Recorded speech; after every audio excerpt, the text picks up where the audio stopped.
ഞാൻ ചോദിക്കണമെന്ന് പറഞ്ഞാൽ ഇപ്പൊ എന്നെ എന്തിനെ ടാർഗറ്റ് ചെയ്തു.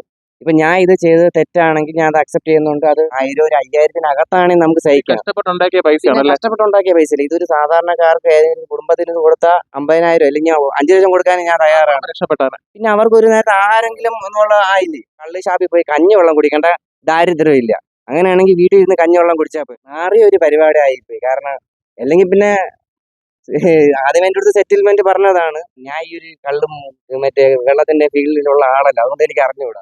നമസ്കാരം, കേരള രാഷ്ട്രീയത്തിലേക്ക് സ്വാഗതം. 2 വർഷം മുമ്പ് ഒരു കള്ള് ഷാപ്പിൽ വീഡിയോ ചെയ്ത ഈ ഒരു മനുഷ്യൻ, ഇദ്ദേഹത്തിന് കേരളത്തിലെ കറക്റ്റ് പൾസ്, ഒരു മനുഷ്യന്റെ പൾസ് അറിയാവുന്ന അൽഫുട്ടി ബ്ലോഗർ സൂരജിന് ഇന്ന് എക്സൈസ് 50,000 രൂപ ഒരു പാവപ്പെട്ട ചെറുക്കനെ അടിച്ചു കൊടുത്തിരിക്കുകയാണ്. മക്കളെ നമസ്കാരം. എന്താണ് പറയുന്നത്? നിനക്കൊണ്ടേ നിന്നെ പുറത്താക്കി ഇങ്ങനെ സംഭവിക്കാൻ പാടില്ലാതാണല്ലോ. അതായത് 2024 ഞാൻ ഈ ഒരു കള്ള് ഷാപ്പിന്റെ വീഡിയോ ചെയ്യുന്നത്. അപ്പം ആ വീഡിയോ ചെയ്ത് ഒരു പിറ്റേ ദിവസം ആയപ്പോൾ തന്നെ നല്ല റീച്ച് വന്നു. അപ്പം നല്ല റീച്ച് ആയപ്പോൾ തന്നെ ഓൾറെഡി എല്ലാവരുടെ കയ്യിലെത്തി. അപ്പോഴും ആരോ പരാതി കൊടുത്തെന്നാണ് എൻ്റെ അടുത്ത് പറഞ്ഞത്. അപ്പൊ തന്നെ നെയ്യാറ്റിൻകര എക്സൈസ് ഓഫീസിൽ തന്നെ വിളിച്ചിട്ട് ഒരു സാറ് പറഞ്ഞു, പേര് പറഞ്ഞില്ല. അപ്പം അങ്ങനെ അവിടുന്ന് സാറ് വിളിച്ച് പറഞ്ഞു, ഇതേപോലെ ഒരു ഇങ്ങനെ ഒരു കിട്ടിയിട്ടുണ്ട്, പരാതി കിട്ടിയിട്ടുണ്ട്. അപ്പം സൂരജ് ഇവിടെ ഹാജരാവണമെന്ന് പറഞ്ഞു. അപ്പൊ ഞാൻ അവിടെ ചെന്നപ്പോൾ പറഞ്ഞു, ഇതേപോലെ ഇങ്ങനെ നിങ്ങള് അറസ്റ്റ് ചെയ്തിട്ടുണ്ട്. അപ്പൊ അത് നമ്മളെ ഒരു നിയമ നടപടിയാണ്.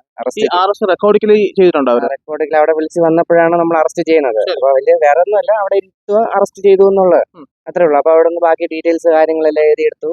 അപ്പം എന്നിട്ട് പറഞ്ഞു കോമ്പൗണ്ട് ചെയ്യാനാണെങ്കിൽ 50,000 രൂപ ചെയ്യണമെന്ന് പറഞ്ഞു. അപ്പൊ ഞാൻ പറഞ്ഞു, സാർ 50,000 രൂപ എടുത്ത് തരാനുള്ള കോമ്പൗണ്ടിങ് വേണ്ട, കോടതിയിലോട്ട് പോട്ടെ, അതായിരിക്കും നല്ലതെന്ന് പറഞ്ഞു. അപ്പൊ പറഞ്ഞു അവരും അത് തന്നെ പറഞ്ഞത്.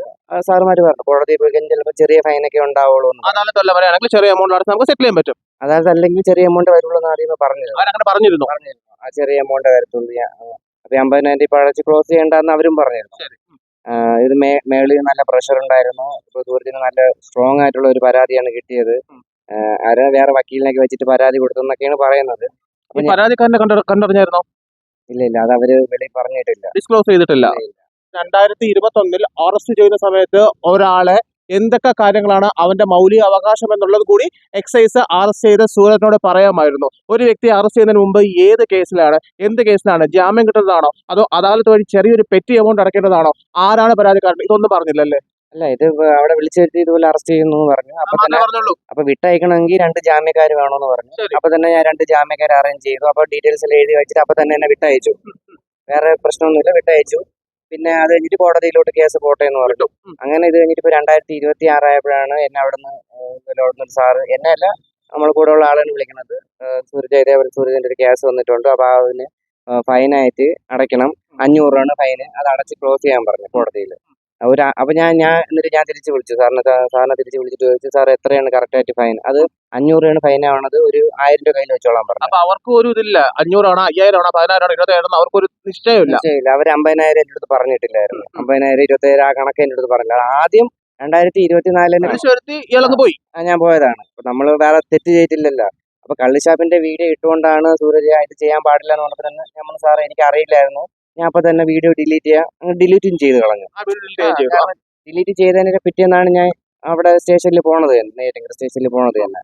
അപ്പം എന്നിട്ട് 2026 എന്നെ ഇതുപോലെ കേസ് വരുന്നു, എന്നെ വിളിക്കുന്നു, ഞാൻ അവിടെ ചെല്ലും. വിളിച്ചപ്പോൾ ഞാൻ ഇതുപോലെ സാറിനോട് സംസാരിച്ചു, എത്രയാണ് ഫൈൻ? അത് 500 രൂപയാണ് ഫൈന്, നീ ഒരു 1000 രൂപ കയ്യിൽ വെച്ച് സൂരജ് എന്ന് പറഞ്ഞു. ഞാൻ ഓക്കെ എന്ന് പറഞ്ഞു. സൂരജ് പോകണ്ട, വേറെ ആരായാലും കുഴപ്പമില്ലെന്ന് പറഞ്ഞു. അപ്പൊ നമ്മൾ വേറെ ഫ്രണ്ടിനെ അറേഞ്ച് ചെയ്തിട്ട് അടയ്ക്കാൻ പറഞ്ഞു. അവിടെ ചെന്നപ്പോ പുള്ളി ഞെട്ടി. പുള്ളിയാണ് സൂരജ് 1000 പറ്റൂല, 50,000 ഫൈന്. ഇപ്പൊ അദാലത്തായതുകൊണ്ട് 25,000 എന്ന് പറഞ്ഞു. അദാലത്തിൽ എല്ലാവരും പൈസ കുറച്ചാണ് അടയ്ക്കേണ്ടതാണ്. നല്ല കുറവാണ്. അതായത് ഇപ്പം 10,000 രൂപ ഫൈൻ പറഞ്ഞത് 250 രൂപയ്ക്കാണ്. അതെ, 25,000 പകുതിയോളാണ് നമുക്ക് അറിഞ്ഞൂടെ. അപ്പം അവരങ്ങനെ വിളിച്ചു പറഞ്ഞു, നമ്മളൊരു ഫ്രണ്ട്. അപ്പൊ തിരിച്ച് ഞാൻ പിറ്റേ ദിവസം ഞാൻ ഇതിനു വേണ്ടി ഞാൻ അവിടെ നേരെ കോടതിയിൽ ചെന്നിട്ട് ഫൈൻ അടയ്ക്കാൻ വേണ്ടി. അപ്പൊ 25,000 രൂപ ഫൈൻ അടച്ച് രസീപ്റ്റും മേടിച്ചായിരുന്നു. അപ്പം ഇതാണ് സംഭവിച്ചിട്ടുള്ളത്. ഇതാണ് 25,000 മൊത്തം അടച്ചിട്ടുണ്ട്. ഇപ്പൊ 25,000 മൊത്തം അടച്ചിട്ടുണ്ട്. പക്ഷെ അപ്പോഴും ഞാൻ ചോദിക്കണമെന്ന് പറഞ്ഞാൽ ഇപ്പൊ എന്നെ എന്തിനെ ടാർഗറ്റ് ചെയ്തു. ഇപ്പൊ ഞാൻ ഇത് ചെയ്തത് തെറ്റാണെങ്കിൽ ഞാൻ അത് അക്സെപ്റ്റ് ചെയ്യുന്നുണ്ട്. അതുകൊണ്ടാണ് അത് പണിഷ്മെന്റ് ആയിട്ട് കിട്ടിയതാണ് എനിക്ക് ഈ ഒരു ഫൈന് 25,000 രൂപ. 50,000 എന്നുള്ളത് 25,000 രൂപ കുറച്ചെന്നതാണ്. അപ്പൊ 25,000 ഞാൻ അടച്ചു. എനിക്ക് എന്റെ ഭാഗത്ത് തെറ്റാണ്. ഇപ്പൊ നിയമപരമായി നമ്മുടെ ലോ ഇതുവരെ തെറ്റാണല്ലോ. ഇങ്ങനെ അതായത് അവര് പറയണെന്ന് പറഞ്ഞു കഴിഞ്ഞാൽ ഈ മദ്യപാനം അല്ലെങ്കിൽ മദ്യപാനത്തെ പ്രോത്സാഹിപ്പിക്കുന്നത് ഇതൊക്കെ സമൂഹ മാധ്യമങ്ങളിൽ കൂടെ നമ്മൾ കാണിച്ചു കൊടുത്തു, മറ്റുള്ളവരെയൊക്കെ കാണിച്ചു കൊടുത്തു, അവർക്ക് ഒരു പ്രോത്സാഹനം നൽകിയതാണ് മെയിൻ ആയിട്ടുള്ളവരുടെയൊക്കെ ഒഫൻസ് എന്ന് പറയുന്നത്. അപ്പൊ അത് ഞാൻ ചെയ്തത് തെറ്റാണെന്നുള്ളത് കൊണ്ട് പിന്നെ വേറെ രസം, ഈ കള്ളും മദ്യവും രണ്ടും ഒരുമിച്ചാന്നുള്ള കാര്യം എനിക്ക് അറിഞ്ഞൂടായിരുന്നു. ഞാൻ ഈ രണ്ട് വക സാധനങ്ങൾ ഉപയോഗിക്കേണ്ട ഒരാളില്ല. എല്ലാവരും വീഡിയോ ഇടുന്നോണ്ട് കള്ളുഷാപ്പിൻ്റെത്, അപ്പൊ നമുക്ക് ഇതേപോലെ കള്ളുഷാപ്പ് വീഡിയോ ചെയ്യാമെന്ന് വെച്ചപ്പോൾ നമ്മൾ അങ്ങനെ പോയി ചെയ്തു ഇതേ ഉള്ളൂ. അല്ല ഞാൻ അവിടെ കിടന്ന് കള്ളു കുടിക്കുന്ന ഒരാൾ, മദ്യപിക്കുന്ന അങ്ങനത്തെ ഒരു ദുശീലമുള്ള ഒരാളെ അല്ല ഞാൻ. അപ്പൊ എനിക്കൊട്ടും ഒരു ഐഡിയ ഇല്ല. കാരണം ഇൻസ്റ്റയും ഫേസ്ബുക്ക് യൂട്യൂബ് എല്ലാം തുറന്നു കഴിഞ്ഞാൽ ഇഷ്ടം പോലെ വീഡിയോസ് കള്ളു കുടിക്കാൻ പോണതും കള്ളിൻ്റെതും എല്ലാം പ്രൊമോട്ട് ചെയ്യുന്ന വീഡിയോസ് പലരും ഇട്ടിട്ടുണ്ട്, ബ്ലോഗർമാർ ഇട്ടിട്ടുണ്ട്. ഫാമിലി ആയിട്ട് നോർമൽ. ബ്ലോഗറായ താങ്കളെ മനഃപൂർവ്വം ടാർഗറ്റ് ചെയ്യുന്ന മനസ്സിലാവുന്നുണ്ടല്ലേ? അല്ല, ഇതൊരാൾ പരാതി കൊടുത്തുകൊണ്ടാണെന്നാണ് അവിടുത്തെ സ്റ്റേഷനിൽ നിന്ന് പക്ഷെ അറിയാൻ എന്നാൽ ഇപ്പോഴും പല ബ്ലോഗേഴ്സും ഈ പറയുന്ന പോലെ പ്രൊമോട്ട് ചെയ്യുന്നുണ്ട്, കള്ള് നല്ലതാണ്, ഇതാണ് എന്റെ രഹസ്യം. അതേപോലെ പല മന്ത്രി പൊങ്കാവന്മാർക്കൊപ്പം പോലും ഇരുന്ന് മദ്യപിക്കുന്ന പ്രൊമോട്ട് ചെയ്യുന്നുണ്ട് ഇന്നത്തെ കാലത്ത്.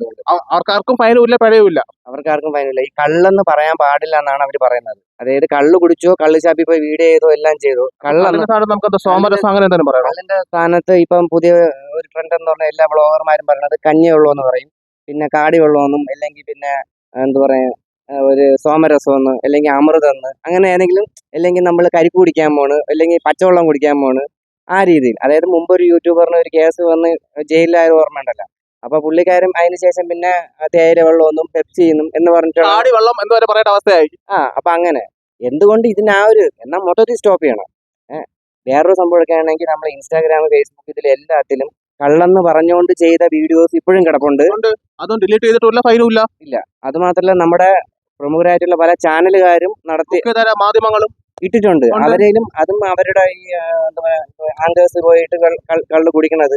പിന്നെ അവിടുന്ന് ഒരു സാറ് പറഞ്ഞതാണ് ഈ കള്ളിനെ പ്യൂരിറ്റിയോടെ കള്ളായിട്ട് തന്നെ വേണം കൊടുക്കാൻ, അതിൽ മായം ചേർക്കാൻ പാടില്ല. അതായത് മുന്തിരി കള്ള്, മറ്റേ എന്തോന്ന് പനം കള്ള്, എന്താ പറയാ ജിഞ്ചർ ഉണ്ടല്ലോ, ഇഞ്ചിയൊക്കെ ചേർത്ത കള്ള്, വേറൊരു സാധനം ചേർക്കാൻ പാടില്ല. പക്ഷെ ഇവിടെയുള്ള എല്ലാ കള്ളുഷാപ്പ് എടുത്താലും അവിടെ മുന്തിരി കള്ളെന്നും ഇഞ്ചി കള്ളെന്നും കള്ളിൽ വേരിയേഷൻ ഒരുപാട് വരുന്നുണ്ട്. അങ്ങനെ കൊടുക്കാൻ പാടില്ല എന്ന് പറഞ്ഞിട്ട് അവർ കൊടുക്കുന്നുണ്ട് പബ്ലിക്കായിട്ട്.